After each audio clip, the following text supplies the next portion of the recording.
तो hello friends, स्वागत है आप सभी का आपका अपने चलो प्रॉपर क्लास में।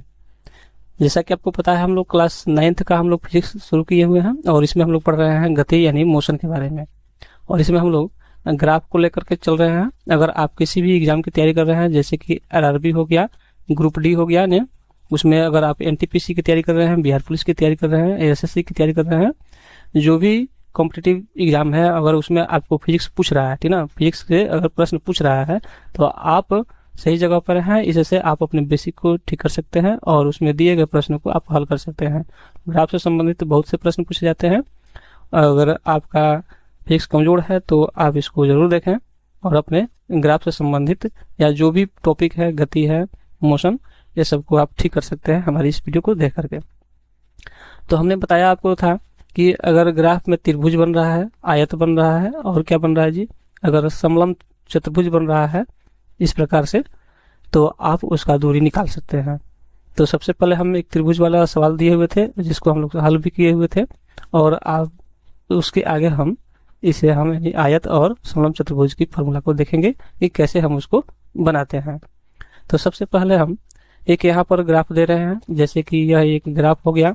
इसमें यहाँ पर मान लीजिए कि 3 है, यहाँ आपका 6 है, यहाँ आपका 9 है और इसके बाद यहाँ पे आपको 12 दे दिया गया है। यहाँ 0 मान लेते हैं और यह जो है आपका 2, 4 और 6 के रेशियो में यहाँ पर ग्राफ दिया हुआ है। और यहाँ पर इस तरह से आपका 6 से लेकर के और आपका यहाँ पे 4 तक इस तरह से दिया हुआ है। अगर आप चाहते हैं इसकी दूरी को निकालना, ठीक ना, यहाँ पर दूरी निकालना हो, जैसे कि यह वेग हो गया और यह क्या हो गया, आपका टाइम हो गया, तो दूरी निकालना है। तो हमने बताया था कि दूरी निकालना है। तो यहाँ पे देखिए एक आयत बन रहा है, तो आयत यहाँ बन रहा है, इसका मतलब हम यहाँ पर फॉर्मूला क्या लगाएंगे यहाँ पर आयत का क्षेत्रफल, ठीक ना, आयत का क्षेत्रफल का हम फॉर्मूला लगा देंगे और दूरी हमें ज्ञात हो जाएगा। तो दूरी लिखते हैं, दूरी आयत का क्षेत्रफल क्या होता है, लंबाई गुणे क्या होता है, चौड़ाई होता है। और यहाँ पे देखिए यह आपका लंबाई हो गया, ठीक ना, यहाँ से यहाँ तक आपका लंबाई यानी 4 हो गया, या यह हो गया आपका चौड़ाई यानी ये आपका 6 हो गया, ठीक ना। तो इस प्रकार से आपका क्या हो जाएगा, गुणा करते हैं तो 24 हो जाएगा, यानी 24 मीटर आपका क्या हो जाएगा, स्क्वायर हो जाएगा, 24 मीटर स्क्वायर। इस तरह से आप इसको बना सकते हैं अगर आपका चित्र में यानी आपके ग्राफ में अगर इस तरह से अगर आयत बन रहा है तो। उसके बाद है कि अगर अगला क्वेश्चन हम देते हैं और देखते हैं कैसे ये बन रहा है, ठीक ना। तो यहाँ पर एक और यहाँ पर हम चित्र दे रहे हैं, उसको आप बना के देखिए बन रहा है कि नहीं बन रहा है। तो यहाँ पे आपका एक क्वेश्चन है और यहाँ पर आपका क्वेश्चन में ग्राफ यहाँ पर इस तरह से दिया हुआ है। तो यहाँ पे हम देखते हैं ये आपका 4 है, यहाँ पे आपका 8 हो गया, उसके बाद यहाँ 12 हो गया, ठीक ना, ये आपका 0 है। यहाँ हम इसको 5 रखते हैं, यहाँ इसको 10 रखते हैं और यहाँ पर हम इसको 15 रखते हैं। अब यहाँ से देखिए यह जो है ग्राफ यहाँ से चलते चलते, ठीक ना, ग्राफ यहाँ से क्या हो रहा है कि आपका चलते चलते यहाँ 5 10 पर गया और धीरे धीरे ये क्या हो गया, डाउन हो गया। तो यहाँ भी देखिए क्या बन रहा है, त्रिभुज बन रहा है, जैसे कि अभी इसके पहले हम आपको त्रिभुज बना करके दिखलाए थे, लेकिन यहाँ पर ग्राफ ऐसे जा रहा है और फिर ऐसे डाउन हो जा रहा है। तो इस त्रिभुज को आप कैसे बनाइएगा, तो यहाँ पे देखिए यहाँ भी एक त्रिभुज बन रहा है, ठीक ना, बन रहा है। तो हम क्या करें, तो देखिए यहाँ से यह जो है सफर कहाँ तक किया हुआ है, मतलब कि यह टाइम कहाँ तक लगा हुआ है, यहाँ से यहाँ जाने में इसको टाइम लगा है 15, ठीक ना। तो आपका यहाँ पे टी बराबर क्या हो गया, आपका 15 हो गया, ठीक ना। अच्छा, उसके बाद छोड़िए, सॉरी, यहाँ पे हम टी का नहीं रखेंगे क्योंकि यहाँ पर हमको दूरी निकालना है, तो टी के बारे में बात हम नहीं करेंगे। यहाँ पर हमको त्रिभुज से मतलब है, त्रिभुज बन रहा है तो हमको यहाँ पर क्या निकालना पड़ेगा, ऊंचाई, और हमको निकालना पड़ेगा इसका आधार। तो यहाँ से यहाँ तक देखिए ये क्या हो गया, आधार हो गया। तो यहाँ पर लिखते हैं हम आधार, ठीक ना। आधार बराबर क्या हो जाएगा आपका, आधार बराबर हो जाएगा आपका 15। उसके बाद ऊंचाई इसका निकालते हैं, तो देखिए सबसे ज्यादा ऊंचा कहाँ तक गया है, तो आपका यहाँ पर 12 तक गया हुआ है, कितना, 12 तक, इसको हम मान लेते हैं 12 तक यह गया हुआ है क्योंकि इसको बनाने में थोड़ा सा इधर उधर हो गया है इसलिए। तो 12 तक गया हुआ है। तो हम यहाँ पर ऊंचाई लिखते हैं, ऊंचाई, ठीक ना, ऊंचाई आपका क्या है, ऊंचाई 12 है, तो यहाँ हम 12 लिख लेते हैं। तो ये आधार और ऊंचाई दोनों हमको पता चल गया, ठीक ना। कैसे पता करते हैं, तो यहाँ से ऐसे अगर यहाँ खींचते हैं लंब, तो यहाँ पर ये आपको 12 तक आकर टच हो जाएगा। अब यहाँ पे हम दूरी बराबर क्या ज्ञात करेंगे, कैसे ज्ञात करेंगे, तो दूरी बराबर हम निकालते हैं कि त्रिभुज का क्षेत्रफल, ठीक ना। त्रिभुज का क्षेत्रफल लिखते हैं, और त्रिभुज का क्षेत्रफल है कितना, तो इसका क्षेत्रफल होता है 2 गुणे आधार, ठीक ना। क्या होता है, आधार और गुणे ऊंचाई होता है, 1/2 गुणे आधार गुणे ऊंचाई, ठीक ना। ये ऊंचाई हो गया। तो यहाँ पर हम क्या करेंगे, 1/2 लिखेंगे, और आधार हमारा कितना आया है, आधार आया है 15, तो हम यहाँ पर 15 लिखते हैं, और हमारा ऊंचाई आया है 12, तो हम यहाँ 12 लिखते हैं, और इसको ऐसे काट देते हैं, 6 बार में गया, और 15 × 75, 15 × 6 = 90, तो 90 हमारा क्या हो गया, यह दूरी हो गया, ठीक ना। इतना हमारा 90 मीटर हमारा क्या हो गया, दूरी हो गया, और यही आपका आंसर हो गया, ठीक ना। इस तरह से यह आप बना सकते हैं। हम प्रश्न इसलिए करा रहे हैं कि आप प्रश्न से क्या होता है कि ज़्यादा आप समझ पाते हैं। अगर ज़्यादा क्या होता है कि हम ऐसे बोलते जाएं, आपको प्रश्न न दिखलाएं, तो आपका कॉन्सेप्ट क्लियर नहीं होगा। तो इसलिए हम प्रश्न देते जाते हैं, ग्राफ बनाते जाते हैं, और आपको सॉल्व करके दिखलाते जाते हैं कि किस प्रकार से ये बन रहा है, ठीक ना। अब हम अगला क्वेश्चन देखते हैं। अगला हमारा क्या होगा, ग्राफ कुछ इस प्रकार से होगा, जैसे कि यहाँ पर इस तरह से दिया हुआ है, ठीक ना, और यहाँ पे हम 0 मान लेते हैं, यहाँ पे हम 3 मानते हैं, आगे 6 हो गया, उसके बाद 9 और 12, ठीक ना। 9 और क्या हो गया, यहाँ पे आपका 12 हो गया। फिर से यहाँ से हम 2, 4, 6, 8, उसके बाद यहाँ पे हम इसको 10 मान लेते हैं, ठीक ना, इस प्रकार से। अब हुआ यह कि यह आपका क्या है, आपका वेग है, ठीक ना। उसके बाद यह क्या है, आपका यह टाइम है।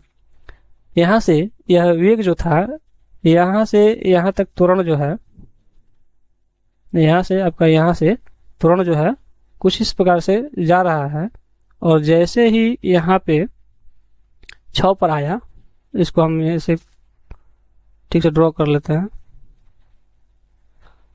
जैसे ही यहाँ 6 से इस 6 पर आया, ठीक ना, वैसे ही क्या हो रहा है कि यह धीरे धीरे डाउन होने लग रहा है, मतलब इसका त्वरण क्या हो गया, डाउन हो गया। और यहाँ पर जब हम देख रहे हैं तो एक कैसा मिल रहा है, तो हमें यहाँ पर एक मिल रहा है कि एक यह समलंब चतुर्भुज जैसा बना हुआ है, ठीक ना। यहाँ पर ऐसा भी हो सकता था बना हुआ, इस तरह से, इस तरह से, इस तरह से, उसको भी बना सकते थे, इसको बना सकते हैं। तो पहले इसको देख लेते हैं, फिर इसको हम देखें, ठीक ना। तो यहाँ पे इसको हम हटाते हैं। अब क्या करेंगे हम, तो देखते हैं यह एक समलंब चतुर्भुज बना हुआ है। तो समलंब चतुर्भुज का फॉर्मूला होता क्या है, तो हमें इसमें ज्ञात करना क्या है, तो दूरी ज्ञात करना है। और दूरी ज्ञात करने के लिए क्या करते हैं, तो लिखेंगे यहाँ पर समलंब चतुर्भुज का क्षेत्रफल, ठीक ना, चतुर्भुज का क्षेत्रफल, ठीक। यहाँ पर इसका हो गया। इसका होता क्या है, तो 1/2। उसके बाद क्या होता है, समांतर भुजाओं का योग। यहाँ लिखते हैं समांतर भुजाओं का योग, ठीक ना। क्या होता है, आपका योग होता है, और उसके बाद क्या हो जाएगा, गुणे में आपका समांतर भुजाओं का योग, और गुणा में आपका ऊंचाई हो जाएगा, ठीक ना, ये ऊंचाई हो जाएगा। तो ये तरीका एक आपका है, इस तरह से बना सकते हैं। दूसरा भी तरीका इसके बाद हम बताएंगे कि कैसे उसको बना सकते हैं। तो देखिए आगे 1/2 लिखेंगे, यहाँ पर समांतर भुजा लिखा हुआ है। समांतर भुजा मतलब हुआ कि इस तरह से एक गया हुआ है, और फिर यह एक इस तरह से गया हुआ है, ठीक ना। तो देखिए यहाँ से यहाँ तक जो गया हुआ है 10 तक गया हुआ है, तो इसको हम लिखते हैं 10। देखिए यहाँ पर योग लिखा हुआ है, योग मतलब होता है जोड़, नहीं तो जोड़ेंगे पहले। या और यहाँ से यह जो लाइन है, यह कहाँ तक गया है, तो 6 तक गया है, तो यहाँ पर लिखते हैं हम 6, ठीक ना। 6 लिखने के बाद हम यहाँ पर लिखेंगे गुणे ऊंचाई, ठीक ना, और क्या हो जाएगा, आपका ऊंचाई हो जाएगा। अब क्या करते हैं, अच्छा सॉरी, यहाँ पे ऊंचाई को हम ऊंचाई लिखेंगे नहीं, यहाँ पर मान लिखेंगे। तो ऊंचाई कितना गया है, देखिए यहाँ से यहाँ तक गया है, यहाँ से यहाँ तक गया है, मतलब कि यह टच कर रहा है 6 को, तो यह ज़्यादा से ज़्यादा ऊंचा गया है 6 तक, तो यहाँ पर लिखते हैं हम 6। तो इससे हम इसको काट देंगे, कितना हो गया आपका 2 हो गया। तो 10 और 6 कितना हो गया आपका 16 हो गया, और यह गुणा में है 2, ठीक ना। तो गुणा में 2 है, तो हमारा कितना हो जाएगा, यहाँ पे आपका हो जाएगा 16 दूना आपका 32 हो जाएगा, यहाँ पर आपका आंसर, ठीक ना। अब हम देखते हैं सॉरी यहाँ पे गड़बड़ हुआ है, हम कटा दिए हैं गलत थोड़ा। देखिएगा यहाँ पे थोड़ा पीछे हटते हैं। हाँ, यहाँ तक गड़बड़ हुआ था। 2 से इसको हम कटाते हैं तो यहाँ पे क्या होगा आपका 3 होगा, ठीक ना, 3 हो जाएगा। और जब 3 होता है तो हम क्या करेंगे, यहाँ पे देखिए 16 हो गया, 16 और गुणा में हम 3 करेंगे और यहाँ पे आपका क्या जाएगा 48 इंच का आंसर हो जाएगा, नहीं 48 मीटर हो जाएगा। तो ये आपका इस तरह से बन गया। अगर आप चाहते हैं दूसरे तरीके से बनाने और आपको इसका फॉर्मूला याद नहीं है तो क्या कीजिएगा, तो इसको 2 भाग में बांट लेते हैं। जैसे कि यहाँ पर हम एक लाइन खींचेंगे इसे, ठीक ना, तो आयत यह बन गया, यहाँ पर एक त्रिभुज बन गया। तो 2 तरीका, एक पहला यह तरीका था और दूसरा तरीका यहाँ बताने जा रहे हैं कि यह 2 भाग में बट गया तो यहाँ से यहाँ तक देखिए आयत हो गया, ठीक ना, या वर्ग कह सकते हैं क्योंकि इधर से भी 6 है इधर से भी 6 है, ठीक ना। तो हम यहाँ पे क्या कर सकते हैं, तो यहाँ पे लिख सकते हैं कि दूरी बराबर क्या हो जाएगा, आयत का क्षेत्रफल। तो आयत का क्षेत्रफल निकाल लेंगे, उसके बाद इस त्रिभुज का क्षेत्रफल हमको क्या करेंगे, निकाल के उसमें जोड़ देंगे। तो क्या लिखेंगे, त्रिभुज का क्षेत्रफल लिखेंगे, ठीक, क्षेत्रफल लिखेंगे और इस प्रकार से हम इसको निकाल लेंगे। तो आयत का क्षेत्रफल बराबर क्या होता है, लंबाई गुणा क्या होता है, चौड़ाई होता है। उसके बाद प्लस में आ जाइए इधर, तो इसका क्षेत्रफल क्या होता है त्रिभुज का, तो 1/2 गुणा आधार, ठीक ना, आधार और गुणा क्या होता है, आधार गुणा ऊंचाई होता है, ठीक, ऊंचाई होता है। तो इसको हम हल करते हैं। तो लंबाई यानी देखिए आयत का लंबाई 6 है और यह इसका यहाँ चौड़ाई भी 6 है, तो 6 में 6 से गुणा करते हैं, ठीक ना, इस तरह से। और यहाँ प्लस लिखा है, प्लस लिखते हैं, 1/2 लिखा हुआ है। आधार कितना है, देखिए इस त्रिभुज का आधार कितना है, इस त्रिभुज का आधार यहाँ से देखिए 6 से 10 तक जा रहे हैं तो आपका 4 होगा ना। जैसे कि यहाँ देखिए यहाँ से आ गए 2 बढ़ा फिर 2 बढ़ा, 2 2 4 हो गया। तो यहाँ पे हम लिखते हैं गुणे में 4। और ऊंचाई कितना है, तो ऊंचाई आपका यहाँ तक गया है, मतलब ये 6 तक गया है, तो हम यहाँ पे लिखते हैं 6। इसको कटाते हैं, 2 बार में कट गया। ये देखिए 6 में 6 से गुणा किया तो कितना हो गया, 36 हो गया। और प्लस करते हैं और यहाँ देखिए 6 दूना 12 हो गया और यहाँ पर हम 12 लिख देते हैं। तो 36 और 12 कितना हो गया आपका 48 हो गया। तो दूसरा मेथड यह था और पहला मेथड यह था। आप समलंब चतुर्भुज का क्षेत्रफल भी निकाल करके उससे भी आप इसको निकाल सकते हैं और इसको पार्ट वाइज बांट करके भी आप निकाल सकते हैं। तो इस प्रकार से इसको आप सॉल्व कर सकते हैं। आइए एक और मेथड देखते हैं, एक इसी पर एक और सवाल देखते हैं और फिर हम उसके बाद आगे बढ़ेंगे। तो एक अलग और सवाल है, हमने बताया कि अगर क्वेश्चन में दिया हुआ है यानी आपका फिगर इस तरह से बना हुआ है, ठीक ना, इस तरह से बना हुआ है, यहाँ जैसे कि 3 6 9 में इस तरह से बांटा गया है। जैसे कि 3 है, 6 है, 9 है, उसके बाद आपका 12 हो जाएगा, उसके बाद आपका यहाँ 15 हो जाएगा, ठीक ना। और यहाँ पर देखें तो यहाँ से 2 4 6 सॉरी यहाँ 6 हो जाएगा, यहाँ पे आपका 8 हो जाएगा, यहाँ 10 हो जाएगा और आगे चलते हैं तो यहाँ पे आपका एक 12 हो जाता है। और यहाँ पे आपको फिगर यहाँ से जैसे कि 6 है और 6 से ले जाकर के इस प्रकार से बना हुआ है, ठीक ना। और फिर आगे गया हुआ है कहाँ तक, तो आपका 8 तक गया हुआ है, जैसे कि यहाँ 8 तक गया है और फिर यहीं से धीरे धीरे 10 पर आ गया है। तो इस प्रकार से आपको बनाना है। एक मिनट, इसको हम मिटाते हैं या 0 से ले जाते हैं क्योंकि हम यहाँ पर आपको इस तरह से बताने वाले हैं। तो यहाँ पर इस तरह से बना सकते हैं। इस फिगर को देख करके यह आपको बता देगा यहाँ पर कि यह वेग है यानी v है, यह आपका t है और यह कहेगा कि इस फिगर से आपको क्या करना है, दूरी ज्ञात करना है, ठीक ना, दूरी ज्ञात करना है। तो दूरी ज्ञात करने के लिए हमने क्या बताया, समलंब चतुर्भुज का क्षेत्रफल निकाल सकते हैं और इसको पार्ट वाइज भी आप निकाल सकते हैं। तो इसको हम एक बार देखते हैं कैसे बनेगा। यहाँ पर लिखेंगे समलंब चतुर्भुज का क्षेत्रफल, ठीक ना, किसका, समलंब चतुर्भुज का क्षेत्रफल से निकालते हैं और फिर हम इसको पार्ट वाइज करके निकालेंगे, ठीक ना। तो समलंब चतुर्भुज का क्षेत्रफल क्या होता है, तो समांतर भुजाओं का योग, ठीक ना, भुजाओं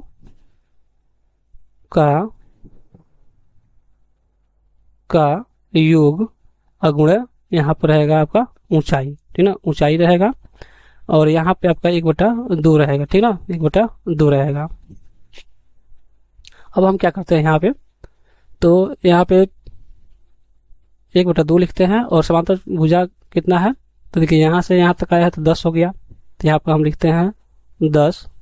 उसके बाद यह समांतर भुजा देखिए यहाँ से यहाँ तक गया है, मतलब कि इसको अगर हम यहाँ पे लाइन ड्रॉ करें, इस तरह से आपका लाइन ड्रॉ करते जाएं इस तरह से, ठीक ना,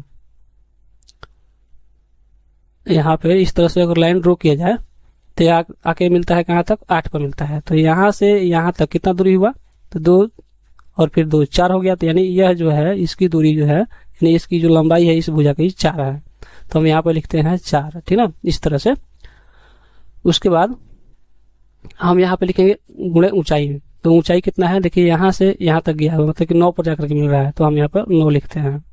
तो इसको हम क्या करते हैं, लिखते हैं 1/2 और यह आपका 14 हो जाएगा। तो यहाँ पे हम लिखते हैं 14 गुणे 9 लिखते हैं, और इसको हम कटाते हैं तो 7 बार में हो गया, और 7 में 9 से गुणा करते हैं तो 7 9 63 हो जाएगा, यानी यहाँ पे 63 मीटर आपका यह दूरी निकल के आ जाएगा यहाँ पे।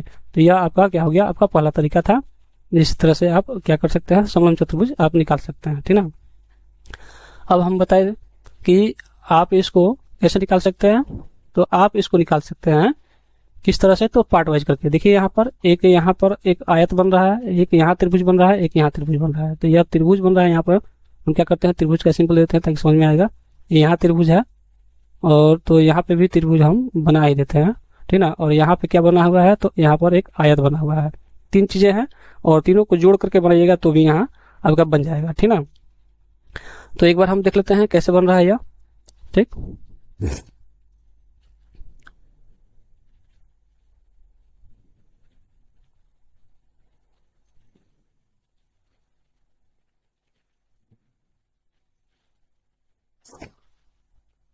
तो यहाँ पे हम इसको थोड़ा इरेज कर लेते हैं, जगह बना लेते हैं, फिर आपको बताते हैं। पहला तो आप क्वेश्चन इसको देख ही लीजिए कैसे बना है। तो त्रिभुज देखिए, यह त्रिभुज था, यह आपका आयत था, यह आपका त्रिभुज था। तो त्रिभुज का क्षेत्रफल पहले निकालते हैं। तो यहाँ ऐसे लिख भी सकते हैं, दूरी बराबर निकाल सकते हैं। तो दूरी बराबर लिखेंगे हम, या इसको हम ऐसे अभी ड्रॉ करते हैं। पहले हम त्रिभुज का क्षेत्रफल ही निकाल लेते हैं। तो यह जो त्रिभुज बना है इसका हम क्षेत्रफल पहले निकालते हैं, ना। त्रिभुज का क्षेत्रफल बराबर हम लिखते हैं 1/2 गुणे आधार, ठीक ना, आधार गुणे ऊंचाई। तो यहाँ पे क्या हो जाएगा आपका, 1/2 हो जाएगा। आधार कितना है, देखिए यहाँ से यहाँ तक, यानी यहाँ से यहाँ 2 और 2 4, इसका आधार हो गया आपका 4 लिखते हैं। यहाँ से यहाँ ऊंचाई कितना है, तो देखिए यहाँ लिखा हुआ है 9, यहाँ जाकर के कहाँ टच किया है, तो 9 पर टच किया हुआ है। तो हम यहाँ पे लिखते हैं 9, इसको कटा दिए, कितना हो गया आपका, 2 हो गया। तो इसका आंसर क्या आ गया आपका, त्रिभुज का क्षेत्रफल बराबर 9 दूना 18 आ गया, ठीक। अब हम यहाँ पर क्या निकालते हैं, आयत का क्षेत्रफल निकालते हैं। तो यहाँ लिखते हैं आयत का क्षेत्रफल, ठीक ना, आयत का क्षेत्रफल निकालते हैं। तो यहाँ पर क्या होता है आपका आधार गुणा लंबाई, या यहाँ पे लिखते हैं लंबाई गुणा चौड़ाई, यहाँ लिखते हैं लंबाई गुणा चौड़ाई, ठीक। तो यहाँ पे क्या हो जाएगा आपका, लंबाई है आपका, देखिए इस आधार का लंबाई यहाँ से यहीं तक हम देखेंगे, जैसे कि यहाँ पर आके टच हुआ है ना। तो यहाँ से 2 और 2 4, ठीक है। आप यहाँ से काउंट कीजिएगा तो गलत हो जाएगा, हमको आधार मतलब कि इसको आयत का निकालना है। तो आयत इतना पर ही बना हुआ है, तो इसलिए इतना ही हम लिखेंगे। तो यहाँ से यहाँ तक आया है तेरी 2 और 2 4, तो हम क्या करते हैं, यहाँ पे लिखते हैं 4। और यहाँ से देखिए यह कितना है, यह गया हुआ है 9 तक, तो यहाँ पे लिखते हैं 9, ठीक ना, 9 लिखते हैं। और 9 चौके कितना हो गया आपका, 36 हो गया, ठीक, 36 हो गया। इसका आंसर निकल गया किसका, यह त्रिभुज का था और यह आपका आयत का था, ठीक ना। उसके बाद इस त्रिभुज का निकालते हैं, इस त्रिभुज का निकालते हैं। तो यहाँ लिखेंगे फिर से त्रिभुज का क्षेत्रफल, ठीक ना, क्षेत्रफल लिखते हैं। और यहाँ पे लिखते हैं 1/2 और आधार लिखते हैं आधार गुणा ऊंचाई, ठीक ना, आधार गुणा ऊंचाई लिखते हैं। तो यहाँ पे हम लिखते हैं 1/2, आधार कितना हो गया इसका देखिए यहाँ से यहाँ तक आया है, ठीक ना। तो यहाँ से यहाँ तक आया है, तो इसका 8 से 10 हुआ है, मतलब कि 2 ही बढ़ा है, यहाँ पर कितना बढ़ा है, 2 ही बढ़ा हुआ है। तो यहाँ पर लिखते हैं हम 2 और गुणा में ऊंचाई कितना है, ऊंचाई आपका देखिए सबका यहाँ तक सेम ही है, यानी यहाँ पर 9 है। तो इस 2 से 2 कट गया और 9 यहाँ पर क्या हो गया, बच गया। अब हमको क्या करना है, इसका दूरी निकालना है। तो दूरी बराबर क्या करेंगे, सभी को हम जोड़ देंगे, सबको क्या करेंगे, जोड़ देंगे। यहाँ पर लिखते हैं दूरी बराबर क्या हो जाएगा, सबका जोड़ेंगे तो 18 यहाँ पे लिखते हैं, फिर 36 लिखते हैं और फिर हम यहाँ पे 9 लिखते हैं और इसको जोड़ते हैं। देखिए 9 6 कितना होता है 15 और 15 और 8 कितना होता है, तो 15 और 8 हो जाएगा आपका 23, ठीक ना। तो यहाँ पर लिखते हैं 3 और यहाँ पे हम लिखते हैं 2 हाथ से आपका बचा हुआ है, ठीक। उसके बाद देखिए यहाँ पे 3 1 4, 4 और 2 कितना हो गया, 6 हो गया। तो यहाँ भी आपका क्या आ गया, 63 मीटर आ गया। और यहाँ अगर हम इस मेथड से निकाले हुए थे, ठीक ना, इस मेथड से, पहले मेथड से, तो भी यहाँ पर 63 ही आया हुआ था, ठीक ना, और यहाँ भी आपका 63 मीटर आ गया। तो दोनों मेथड से आप निकाल सकते हैं। अगर लगता है कि ये हम भूल रहे हैं तो इस मेथड से निकाल सकते हैं, थोड़ा लंबा होगा लेकिन आपका आंसर सेम आ जाएगा। तो इस वीडियो में बस इतना ही रहने देते हैं। इसके बाद वाले वीडियो में हम पढ़ेंगे दूरी, समय, ग्राफ। जैसे कि अभी आप क्या पढ़े, आप पढ़े हुए हैं, इस ग्राफ में पढ़ रहे थे कि वेग, ठीक ना, यहाँ पे लिखते हैं वेग, वेग समय, ठीक ना, समय। अब हम लोग क्या पढ़ेंगे हम लोग दूरी, समय, ठीक ना, दूरी और समय, इसका ग्राफ, ठीक ना। जैसे कि यह ग्राफ ऐसे बनेगा तो इसको हम दूरी मानेंगे और इसको हम यहाँ पर समय यानी टी मानेंगे, ठीक। और इस ग्राफ को हम अगले क्लास में हम पढ़ेंगे और जानेंगे कि एकदम बारीकी से समझेंगे उसको, और आगे हम लोग हल करेंगे उसको कि क्या होता है और कैसे होता है, कैसे उसको हम लोग सॉल्व करते हैं। तो अगले वीडियो को अगर आप चाहते हैं कि जैसे नोटिफिकेशन, जैसे हम क्लास मतलब कि अपलोड करें यूट्यूब पर, तो आपको उसका नोटिफिकेशन मिल जाए, तो इसके लिए आपको चैनल को सब्सक्राइब कर लेना होगा और बेल आइकन के ऑल पर क्लिक कर लेना होगा।